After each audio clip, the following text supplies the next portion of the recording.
Hello, I am EJensen, and I am decided to focus on cultural education for my cultural trends assignment. As I go through this PowerPoint, you're going to notice a lot of photographs. They're all of my wonderful students. This first photo is one of my favorites. It's the group that won the RUHS student costume contest this year. Good group of the gang. Cultural trends in education that I plan to focus on for this presentation is the structure of the school day, emotional learning of students, embracing diversity and inclusion, technology progression, and redefining what lifelong learners are. So the first one is this idea of structure of the school day. The U.S. school day is constantly changing, and we have yet to kind of figure out as a whole what the best school day should look like. So as schools tackle that challenge of the best schedule, they all really seem to try to focus on three big things. Additional time for planning and collaboration, flexible instructional blocks to different content the student needs, and opportunities for small group instruction for students directed learning. School scheduling relates to the school directly. It's structurally incredibly important. How do you choose to run your school, allocate time, decide on curriculums is really contingent on how you actually set the school day up. Schools are also incredibly important to the function of society. If you look at it, schools are where all of our young people tend to go throughout the day. So school scheduling must be really responsive to the needs of its community and vice versa. So if communities really want young people involved throughout their communities, they want that involvement, they need to make sure that activities and opportunities happen outside the school day, unless they directly go and reach out to schools, create field trips, or maybe themselves come into schools. They really have to be aware of what that school day looks like. In that same scope, schools need to be aware of how the community functions and what their structure is, especially obviously for appropriate transportation and childcare or care before and after school, but also if we want to create those community partnerships with our students and schools and our students in the community, we need to make sure that we are aware and we find time for that collaboration to happen. A couple examples of some scheduling that I'm going to go over are ones that are within Rock County in Wisconsin. All of these schools are within 15 minutes of each other, or if some are actually in the same city. And we have a bunch of different ones. And this is Milton High School, and they have the traditional 8-period, 35, 45-minute each school day.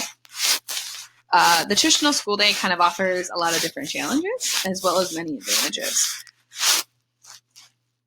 The diversification of student schedule is probably the biggest advantage to an 8-hour period. Essentially, a student can dip their toes into multiple different content areas, and maybe even by junior and senior year, really focus and be like, okay, I have a lot more room. I'm going to take a lot more art classes because that's my passion. I really want to do that.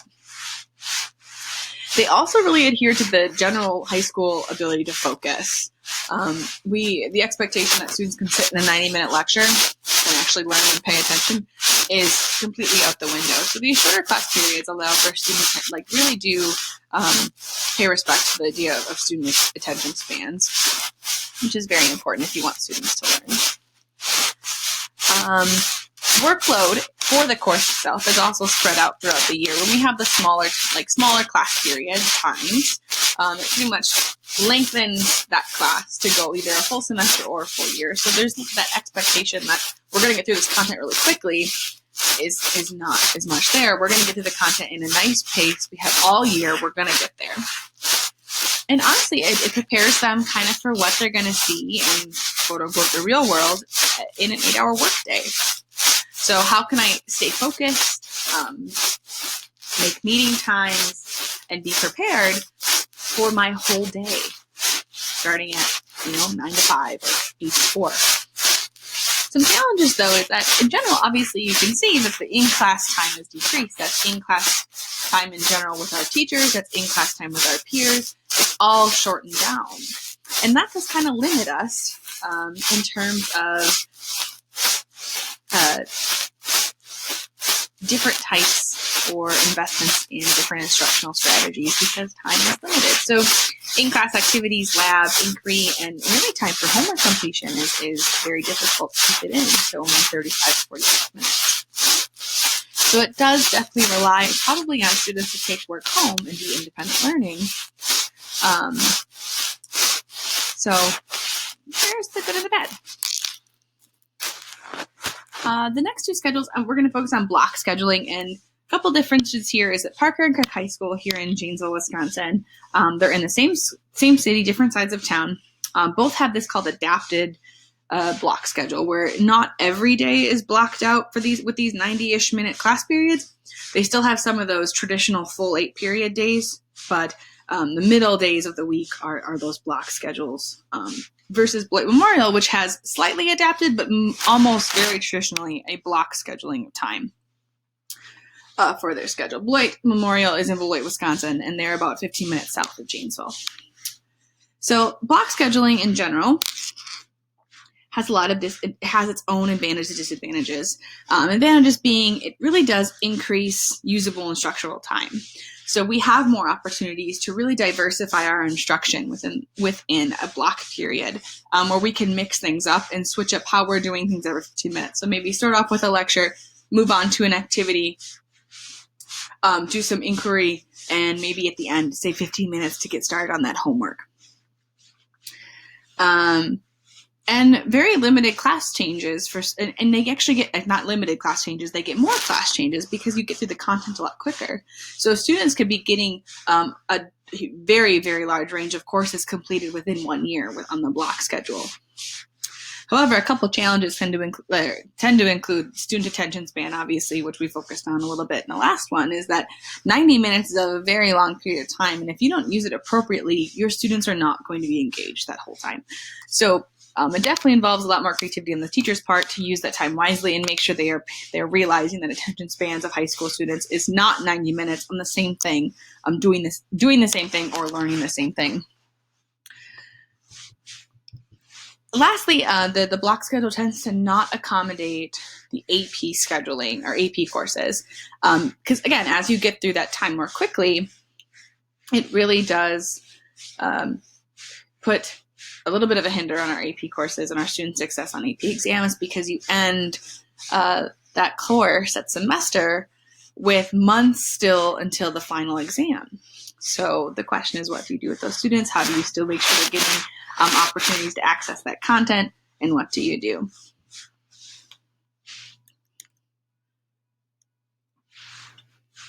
And lastly, I wanted to share actually the Rock University High School collegiate scheduling. It follows a model put into place by colleges where students have an array of schedules. Each kid's very different. And many of the classes run from 60 to 90 minutes long with open gaps throughout their schedule. We adapted the schedule because we are a middle college, which means students concurrently earn their associate's degree as well as their high school diploma. And our goal is really by junior and senior year, they are mostly a college student. So as we want them to understand and be successful in the collegiate realm, we want to make schedules that allow them to be essentially schedules that really immerse them in what it means to be a college student. Some advantages to the schedule is it creates an atmosphere of student responsibility. We give them the schedule. They have an open campus agreement where essentially they agree that they're not always going to be supervised at all times, and that their free time, that free open space within their schedules, should be used appropriately. It also helps us in terms of with scheduling is that there's no frivolous or unneeded courses to just place kids in to hold them there during the day. So that creates an atmosphere of student choice. It allows students to be a little more free. It also allows teachers to not feel like they have to entertain a student in a course because they don't necessarily want to be there, but they need to be there because they have to have 8 classes within the day. It also allows for students to really diversify their course load. And diversify their time. So as you can see, like for one of our junior here who has that collegiate terrorism class in the afternoon, but nothing in the morning, she could work possibly, maybe actually just do some homework for that terrorism course, great time to volunteer, things like that. And then she arrives at RUHS at 12:30 that day. It doesn't mean that our students aren't involved or anything like that. You can see that a majority of them are in clubs and organizations here after the end of the school day. But it really stitches it up, and it also allows them to have time to actually complete their work so they don't have to take it home. More and more times I'm seeing students not have environments conducive to getting work done at home, whether it's lack of Wi-Fi, lack of quiet space, or even really just having a space of their own to get things done. Some disadvantages or some challenges is really that we have to spend quite a bit of time, especially with our new students, focusing on what time management means. They see those open spaces as free time, like I can do whatever I want. And though that may sometimes be the case, we have to teach them that maybe we could be using that time academically, or go volunteering so you can meet your service learning requirements, or maybe getting a job because you said you needed to get a job to pay for certain things. So that's really a bit of a challenge, making sure we're really teaching them appropriately how to use their time. So just a general increase in a need to teach personal responsibility. And then also staffing for that free time. We do have 9th and 10th graders who don't drive. So they tend to be at the school hanging out. A lot, actually, even our juniors and seniors tend to be hanging out with the school. And are we creating spaces for them where they feel safe and they feel like they have somebody there to help them if they need it? That's definitely been a struggle, just really trying to find staff to really hang out in that free time, I suppose. And then really there's a huge reliance on work time outside of class for independent learning because you don't see them every day. So if I have my Spanish students on Monday and I don't see them again until Tuesday, looks like for both juniors and seniors there, that means till Wednesday. That means on Tuesday that they're probably going to have to do something in Spanish. Otherwise, they're losing a day of learning in that particular subject. So it's really important for teachers here at RUHS to understand that they need to find particular aspects within their content that students can do on their own independently and learn independently, or parts that they could take home to really, really hone in on what they learned the day prior so they are ready to move on Wednesday or the next day they have class. My next trend in education is emotional learning of students. Essentially, how are schools teaching beyond academic content and truly teaching the whole child? Learning in school is more than simply learning academic content. Schools are responsible for educating the whole child, meaning that schools must find time and ways to help students flex and use their multiple intelligences and really just essentially teach them how to be human. So what is social emotional learning? Essentially, it's how children learn to understand and manage their emotions, set goals, show empathy, establish positive relationships, and make responsible decisions. All very positive things. We want students to be social and emotional learners and people who understand these things because it benefits them, their communities at 100%. A couple of things, though, with this is that we have to make sure that we have emotional safety in schools where students do feel like they can express themselves and they're secure and they're confident, and we ask them to take risks and they feel challenged and they're excited for those things. Some benefits to emotional learning for students is it really helps them understand and manage their emotions. And as young people in adolescence going through puberty, understanding and really managing emotions is an incredible skill to have. It allows our students to, yes, have bad days, but not let bad days completely overtake everything. It allows students to set and achieve positive goals in an education. We are very goal-oriented, and so many professional developments are focused on students making goals, reflecting on those goals, and achieving them. Benefits for emotional learning also helps students feel and show empathy for other people, which is an incredible skill to have. How can we put ourselves in other people's shoes? How can we empathize with them? How can we show emotions appropriately to people? A huge thing, too, as we go for high schoolers going through adolescence is really establishing and maintaining positive relationships, finding your crew, your tribe, and really finding ways to help others and be interactive. Lastly, it really helps them figure out how to make responsible decisions, which of course we want them to do. And making those responsible decisions not only helps them establish relationships and make positive goals and manage their emotions, it helps them grow. There's really no negatives, I don't think, or to teaching social emotional learning. Some challenges, though, is really finding time to truly teach it in all aspects. When we have so much already on our plates in terms of content, and teachers in general wearing so many hats, putting on another hat of social emotional learning coach could be quite difficult for some areas and for some places. My next culture trend is embracing diversity and inclusion. Our school is culturally responsive and educating every child. And student populations have always been diverse. Now, the acceptance of those who are different has not always been the case in schools. However, the ability to be out as someone who is different is praised more than ever. Don't get me wrong, we have tons of work to do when it comes to diversity and inclusion in schools. I know Janesville alone is struggling with how diverse they're becoming and how do we handle it. Which I guess for a lot of educators are like, well, we embrace everybody. We use diversity as a tool, but I think it's at a district level, as a systemic level, there's a lot of challenges. But as diversity increases within schools, it's crucial that education creates an inclusive environment for every student. Students spend a really significant part of their day with us, and we have to make sure that we're teaching them that differences are good,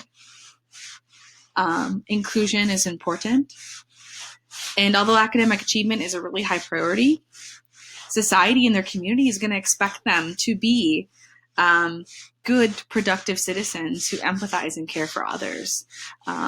So as the culture and heritage of citizenry becomes more diverse, teachers need to show their students the value of embracing this diversity. We have to model these behaviors. Again, the students are with us for so long throughout their lives, throughout each day, that if we don't model how to accept diversity and to be inclusive, then they can't take that outside of school when they're done.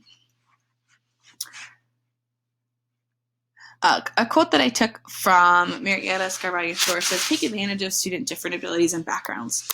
She goes on to create a whole framework for diversity and inclusion in the classroom that schools nationwide have applied. Now, it's a whole book, but some really major points that I thought were important to share when it comes to this cultural trend is that we need to make sure as teachers that we understand our students' backgrounds. We cannot be culturally responsible for our students or with our students if we don't understand their home life, their culture, and their status. We also need to make sure we have high expectations and we keep them. We set standards and we keep them. However, that we differentiate for understanding. If a student needs help reaching that standard, reaching that expectation, we may not falter on what the expectation is, but we will give extra assistance to help them get there. We need to make sure students are learning collaboratively, working with others. Important skill to have in the classroom and in their communities. We also need to make sure that we teach some of the hard history. We teach about inequality, oppression, and dispel stereotypes that exist. If students don't see that diversity and inclusion has had its own challenges, that our world has not always been this kind or forgiving to diverse populations or inclusive, they don't really understand why they're learning it. We need to make sure we're choosing culturally relevant curriculum, that we're teaching the important stuff and not just teaching chronologically. We need to ask for encourage parent involvement in a classroom, and we can create this triangle of support where we have a student, teacher, and parent. It's so important to not only understanding our students' culture, but making them feel safe, making them feel involved and included. And then lastly, we need to involve students in the community and ask for community involvement in the schools. Schools and community should not just exist independently or in vacuums, but be almost mutually exclusive. We cannot have a strong school without a strong community and vice versa. My next culture trend is technology progression. How are schools integrating and teaching current technology appropriately? And this, I think, is huge. I learned so much from my students right here in this picture. My 3 students decided they wanted to do a podcast for a big project. And I was like, oh my God, I don't know how to podcast. So together we learned. But technology integration is essentially the use of everyday technology, and maybe podcasting technology is not every day, but I don't know about you. I listen to a podcast daily on my commute to work, on my walks with my dog. I'm listening to podcasts. So maybe it actually is integrated into my life. But technology is advancing by the minute, and schools are really expected. They're expected environments for exposing and teaching these technologies to students, no matter how fast they may be progressing or moving. Successful technology integration means that students are able to use technology without thinking. It's second nature to them. So schools really need to be aware of technology progression as they pass budgets, train IT professionals, create professional developments, and honestly, as they hire new employees and educators. Communities need to also be highly aware of technology progression as they approve new businesses, job opportunities, create spaces, and if they can, create opportunities for people outside K through 12 to learn technology. Our community is only so strong in terms of communication and involvement if we can is only so strong as long as we can progress along with the many things that are thrown at us, including technology. So if our libraries, if our community centers aren't equipped with those things, or at least not aiding and helping like people outside of the K-12 realm learn this stuff, how progressive is our community at a whole? So just to kind of show how fast technology can progress, in the last 40 years, it is amazing how much technology has changed inside the classroom. We went from essentially just using it to like aid in instruction to there's schools that are 100% technologically based. We have the Arise Virtual Academy here in Wisconsin, and everything is online, using technology in many different ways, but also just comprehensive online applications for individual learning is a thing. We can use technology to help teach whole parts of history or whole aspects of language. So many people see value in learning of and with the assistance of technology. The advantages are insane. We have easier implementation of personalized learning and independent learning, ease of access to information, and the idea of learning by doing. Students gain these skills that are so important for their lives just by doing them. So instead of having courses complete 100% for one application, I remember taking a Microsoft Word course when I was in high school. Students now learn as they use Google Docs. We don't have to sit and have full classes on how to use Google Docs. We open it up, we show a YouTube video, we have students play and experiment, and they learn as they go. Obviously, still a ton of challenges when it comes to technology. There's a huge revolving door in technology. The proliferation, the fragmentation, and the short shelf life of educational technology makes for what seems like constant updates. We get a brand new application to use, and within 6 months or to a year, there's a whole new update on that application, or we have to buy the new version. Think of like your cell phones. They're coming out with a 9, 10, 11, 12 of the like Galaxy. It seems like every 6 months. And with that comes, obviously, with a lot of need for training and information and updated information. Very obviously that technology can be super costly. The technologies themselves are just expensive, and the updates are, but also providing like education and training for all of these new technologies and applications can be incredibly expensive. When we think about it, studies have shown that it's per pupil, it can be up to $490 per student in terms of budgeting for technology.